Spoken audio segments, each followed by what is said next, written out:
With Warcraft and Assassin's Creed coming out this year, it looks like it's going to be a pretty good year for video game based movies. But we are not off to a great start.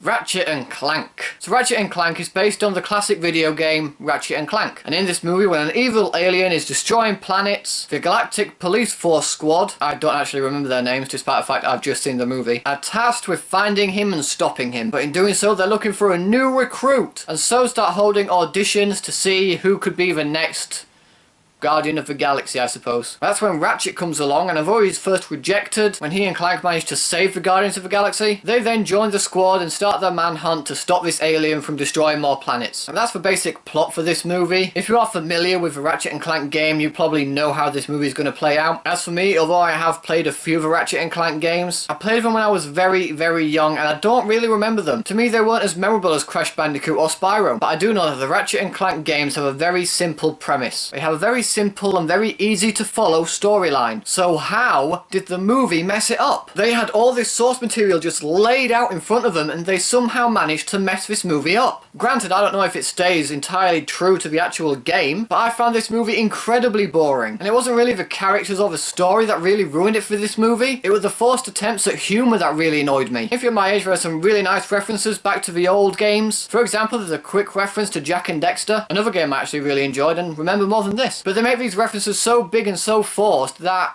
it doesn't really feel like we're really noticing them. It feels like they're just throwing it in our face. They tried to mix some adult humour in with kids humour, but it doesn't really work. There were only a few people in the screening that I was in, but throughout the movie, no one laughed. It was silent. You could hear a pin drop. And if Disney and DreamWorks and even other animations have proved you can make an animation that caters to both adults and children, which could be funny and heartfelt, whereas this movie just didn't. Now the voice cast were pretty good for this movie. However, when I first saw the picture of the main Galactic Guardian guy, I thought immediately Patrick Warburton has got to voice that guy. But no, it's a guy called Jim Ward. And although he gave a good voice to the character, I can't help but feel like Patrick Warburton would have been a better choice. As for other voices you'll recognise, Paul Giamatti plays the main villain in this movie, Sylvester Stallone plays his henchman, and John Goodman voices Ratchet's boss. And like I said, although this cast did suit their roles, I didn't really care about their characters or their stories. So for all of that, I have to give Ratchet & Clank 1 star.